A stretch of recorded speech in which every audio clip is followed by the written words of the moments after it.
Hello students, this is the second video of queuing theory. In this video I am going to explain you some symbol notations and formulas of queuing theory. Okay, here small n denotes number of customers in the system. Now what is the meaning of system? Number of customers who are waiting plus number of customers who are receiving service. So the total of waiting plus in service is called system. So the total number of customer in the system is denoted by small n. Lambda. Lambda denotes average number of customers arriving per unit of time.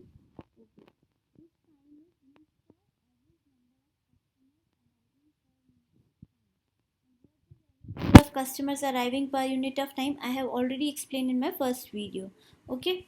Second is mu. Average number of customers served per unit of time. Lambda किसको denote करता है? Arriving per unit of time, number of customers arriving, and mu denote करता है number of customers served per unit of time. Next is rho. Rho calculate करने का formula है lambda upon mu. So question में सबसे पहले आपको lambda और म्यू के लिए वर्क करना पड़ेगा. Then after calculating lambda and mu, if it is asked to find out the traffic intensity और utilisation rate, you will use the formula rho. Rho is equals to lambda upon mu. Now Pn is probability of n customers in the system. Pn किसके लिए use होगा? Probability of n. N can be 0, 1, 2, 3, 4, 5, anything. Okay. So probability of n customers in the system is denoted by Pn. LQ, average number of customers in the queue. Q में average number of कितने customers हैं उसको किससे denote करते हैं? L Q से. पूरे system में एवरेज नंबर ऑफ कितने कस्टमर्स हैं? It is denoted by L S. Now you know the meaning of system. Waiting plus in service.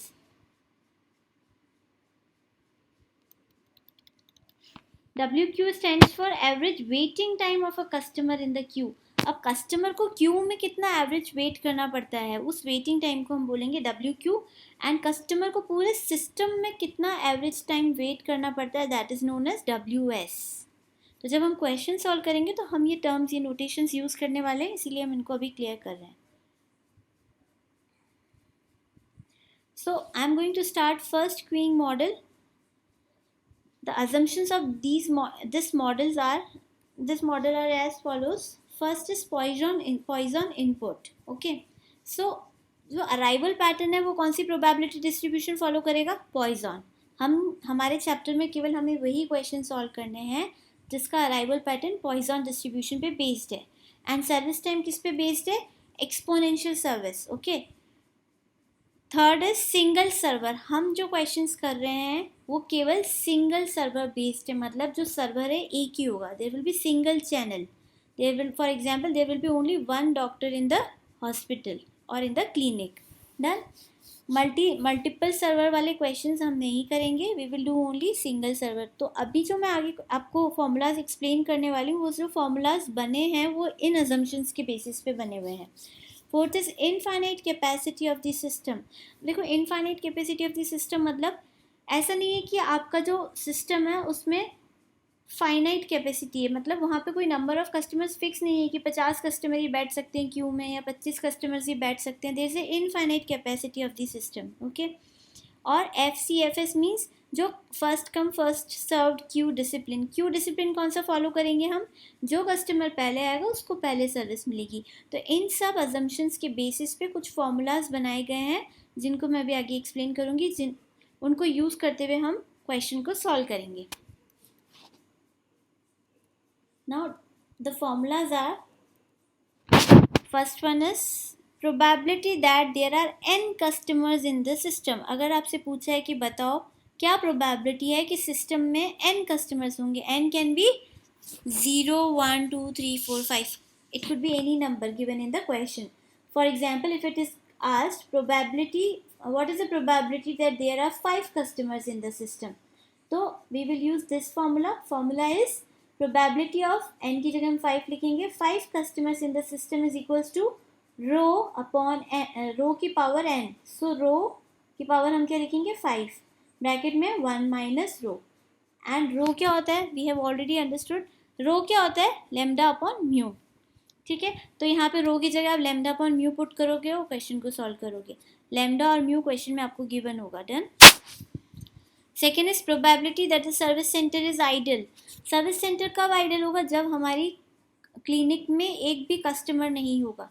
तो when there will be zero customers in the system the service centre will be idle. तो कैसे calculate करोगे? Zero customers मतलब P0। Okay, अब देखो ये वाला formula भी आप यहाँ पे यूज़ कर सकते हो। अब मैं यहाँ पे अगर P0 पुट करती हूँ और यहाँ पे रो की पावर 0, 1 माइनस रो, तो anything to the power 0 will be 1। तो ये तो अपने आप ही हट गया, बचेगा क्या? 1 माइनस रो।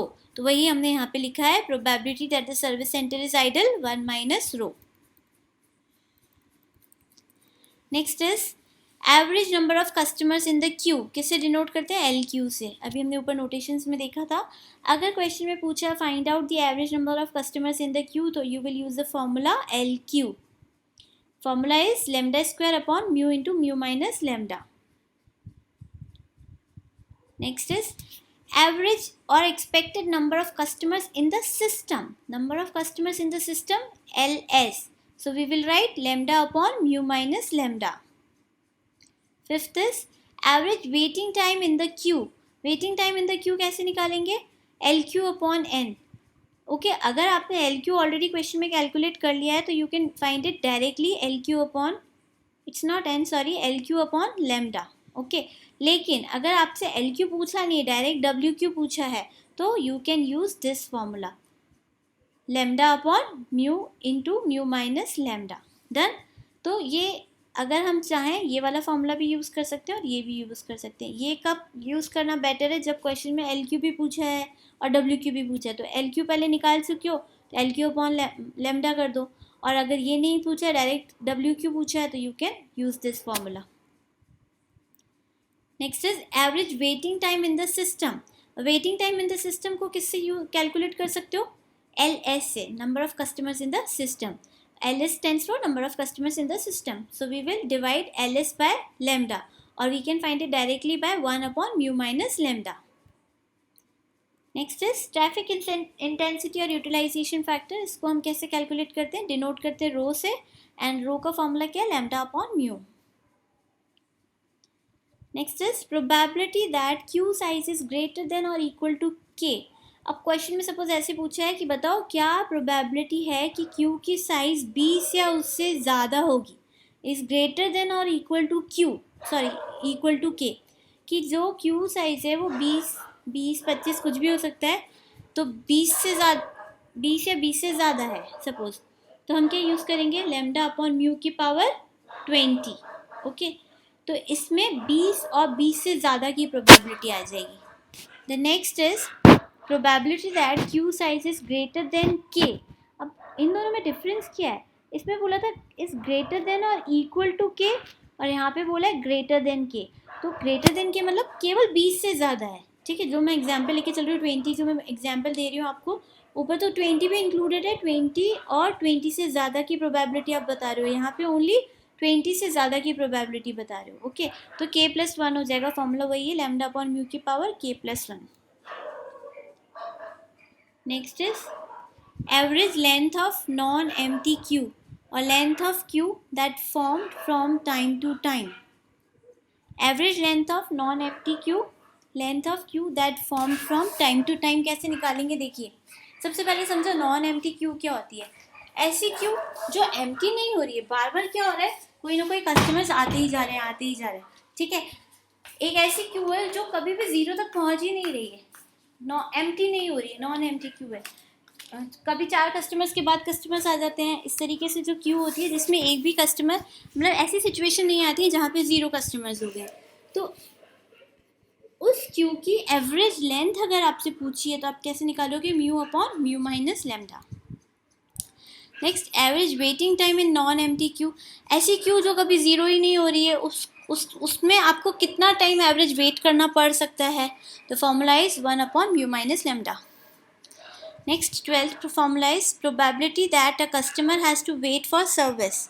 अच्छा देखो, कस्टमर को वेट करना पड़ेगा सर्विस के लिए, इसकी प्रोबेबिलिटी निकालनी है। तो इट्स वेरी सिंपल, आप क्या करो, 1 में से किसकी प्रोबेबिलिटी लेस कर दो कि कस्टमर को वेट नहीं करना पड़ेगा। वेट कब नहीं करना पड़ेगा?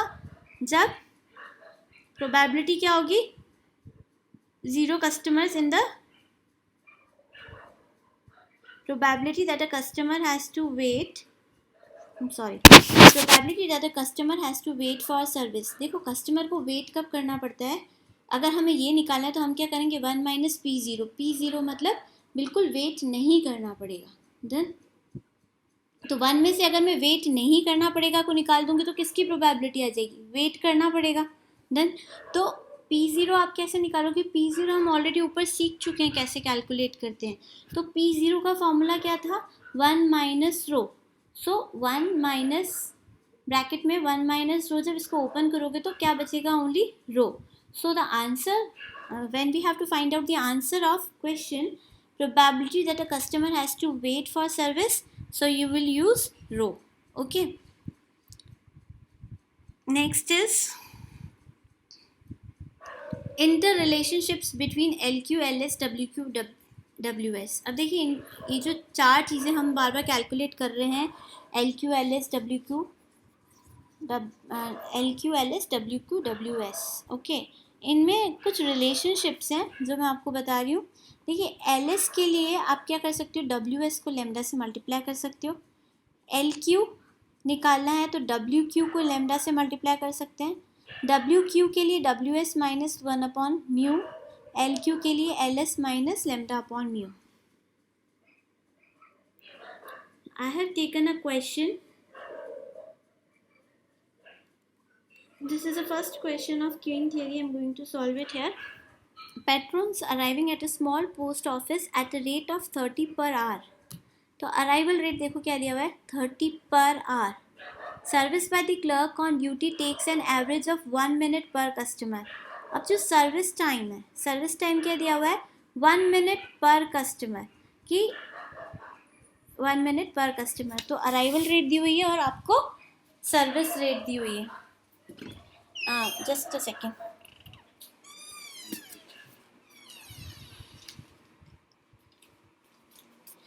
If the rate of arrival follows Poisson distribution and service time follows exponential distribution, find out. क्या find out करना है हमें? देखिए expected waiting time for a customer in the queue. Second is expected waiting time for a customer in the system. Third is expected number of customers in the system. And the fourth is expected number of customers in the queue. Okay, पहले एक बार question को समझ लेते हैं. Patrons arrive at a small post office at the rate of 30 per hour. जो arrival rate है, arrival rate को किससे डिनोट करते हैं? लेमडा से. लेमडा क्या है? 30 per hour. And service by the clerk on duty takes an average of 1 minute per customer. Service rate मतलब म्यू क्या दिया हुआ है? 1 minute per customer. Okay, next is, अब ये बोला है आपको क्वेश्चन में कि आपका जो अराइवल पैटर्न है पॉइजन डिस्ट्रीब्यूशन को फॉलो करता है और जो सर्विस पैटर्न है वो एक्सपोनेंशियल डिस्ट्रीब्यूशन है. ये हमारे क्वेश्चन के एजम्पशंस होते हैं. हमें क्या निकालना है? Expected waiting time of a customer in the Q. Waiting time को किससे डिनोट करते हैं? W. और इन अ क्यू तो WQ. तो फर्स्ट में क्या पूछा है? WQ. सेकेंड में expected waiting time for a customer in the system, WS. Expected number of customers in the system, number of customers in the system मतलब LS. Expected number of customers in the Q मतलब LQ. Okay, देखिए solution कैसे करेंगे.